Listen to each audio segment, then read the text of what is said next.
Corona की जो ये महामारी है, इसको अब लगभग 1.5 साल हो गया है।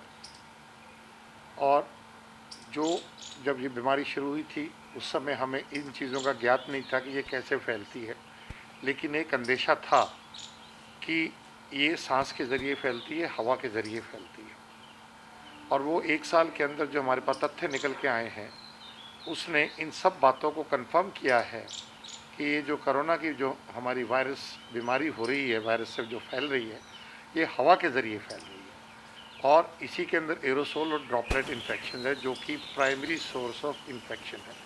ये मैं मित्रों आपसे इसलिए बात कर रहा हूँ क्योंकि किसी चीज़ का निदान तभी संभव है जब हमें ये पता हो कि वो किस चीज़ से हो रहा है। तो इसका जो कारण है वो हमें मालूम है, वायरस है जो कि एक सूक्ष्म कीटाणु है। और हमें ये भी मालूम है कि ये विषाणु अब सांस के ज़रिए फैलता है। कि शुरू में हमें लगता था कि ये छूने से फैल जाता है, शुरू में हमें ये लगता था कि खाने पीने से फैल जाता है। उसमें कुछ हद तक सच्चाई थी, लेकिन 100 में से 99% टाइम ये कीटाणु हवा के ज़रिए फैल रहा है।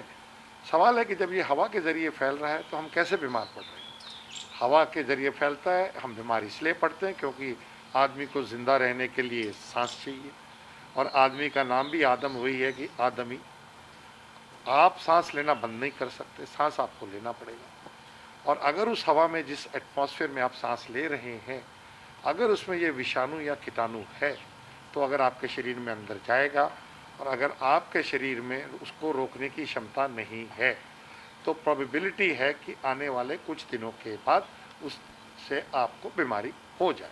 और जब बीमारी होती है तो उस बीमारी के लक्षण दिखने शुरू होते हैं। सबसे इफ़ेक्टिव मास्क आज के दिन भी N95 मास्क है, या यूरोपियन स्टैंडर्ड के हिसाब से हम FFP2 बोलते हैं, वो बेस्ट मास्क है। लेकिन अब रिसर्च ने एक चीज़ और शो करी है, और वो ये चीज़ शो करी है रिसर्च ने कि प्रेफरेबल ये है कि अब हम डबल मास्क पहन के चलें। डबल मास्क से मेरा कहने का अभिप्राय ये है कि अगर हम एक सर्जिकल मास्क पहने और एक कॉटन का मास्क पहने, अगर हम उन दोनों को इकट्ठा पहनेंगे तो उससे लगभग हम 85 से 88% कीटाणु से जो हमारे सांस में जाना है उसको हम रोक सकते हैं। देखिए, कोविड एक वायरल डिजीज़ है, विषाणु है, बहुत छोटा। और हमें भी पता है कि हम इसको कोविड कोरोना वायरस बोलते हैं क्योंकि ये जो जिस तरह से आप सूर्य के चारों किरणें देखते हैं, इसके अंदर भी चारों किरणें निकली होती हैं। ये रेस्पिरेटरी इन्फेक्शन है, लेकिन सारे शरीर में इससे संक्रमण फैल जाता है। सबसे पहले आपको सांस के ज़रिए आता है, और वहाँ से फिर ये जो सांस लेने की नाली है उसको हम ट्रेकिया बोलते हैं, विंड पाइप बोलते हैं, ये उसमें चला जाता है।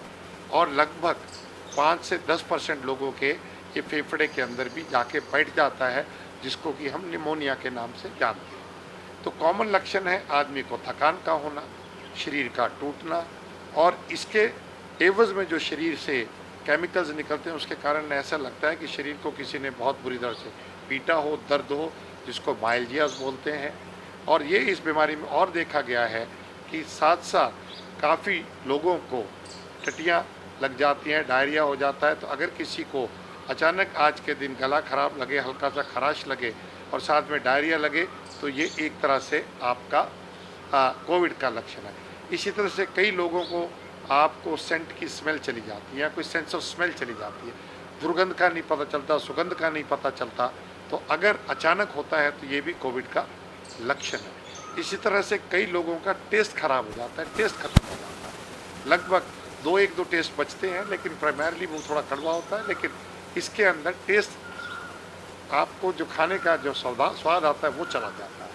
सिमिलरली कई लोगों के अंदर लगभग 20% केसेस जो इस सेकेंड वेव के अंदर आ रहे हैं, उसके अंदर हम कंजक्टिवाइटिस हो जाती है, आँखें लाल हो जाती हैं, और साथ में अगर किसी को गला खराब, बुखार, खांसी हो और साथ में आँखें लाल हो या सिर्फ आँखें लाल हो, वो भी एक तरह से कोविड का लक्षण है। और कई लोग ऐसे होते हैं कि हल्का सा बुखार हुआ, उसके बाद ठीक हुआ, और अचानक चौथे 5वें दिन लोगों को बुखार का दोबारा से संक्रमण हो, बुखार दोबारा से आ जाता है, ठंड लगने लगती है और सांस फूलना शुरू हो जाता है।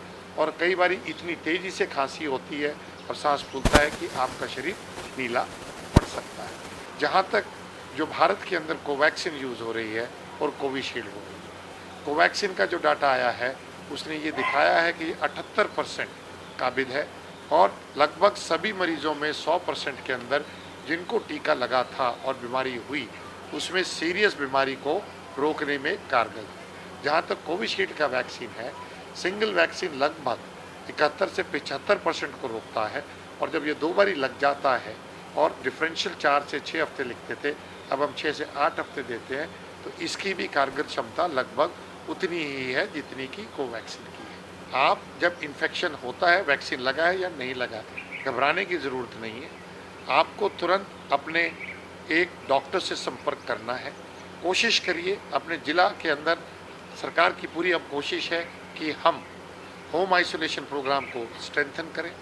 आपको डॉक्टर्स के संपर्क में रहना पड़ेगा, आपको हेल्थ केयर सिस्टम के संपर्क में रहना पड़ेगा, चाहे वो सरकारी हो चाहे वो प्राइवेट हो। और साथ ही आपको कुछ एक बुनियादी चीज़ें देखनी पड़ेगी। पहली बुनियादी चीज़ है कि आपको खुद को प्रोटेक्शन के साथ साथ अपने घर वालों को प्रोटेक्ट करना है।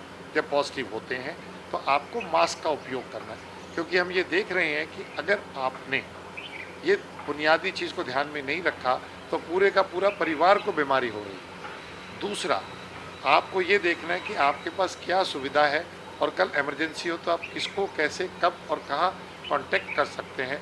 वो सरकारी सिस्टम भी बताएगा, प्राइवेट सिस्टम भी बताएगा और उसके लिए आपको भी उसका इंतज़ाम करना है ताकि हम सारे एक लाइन पे आ सकें और कल ज़रूरत पड़े तो एक दूसरे को सपोर्ट दे सकें।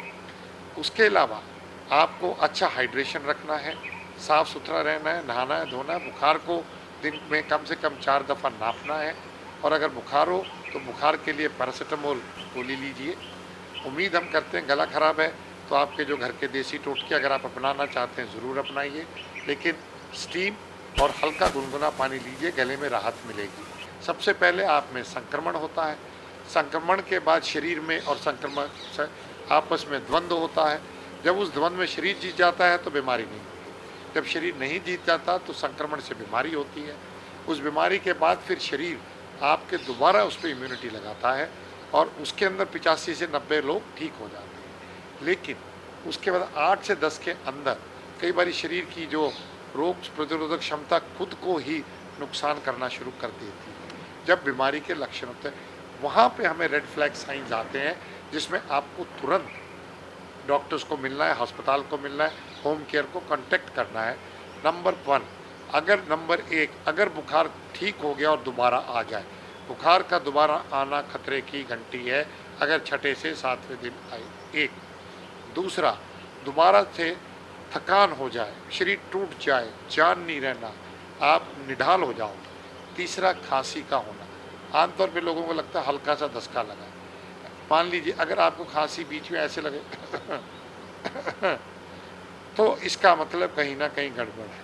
अगर एक खांसी आप जोर से करें इसका मतलब आपका एयरवे इन्वॉल्व है, आपकी विंड पाइप इन्वॉल्व है। लेकिन अगर आप कर रहे हैं इसका मतलब आपकी पल्मोनरी पैरेन्काइमा इन्वॉल्व है, लंग इन्वॉल्व है।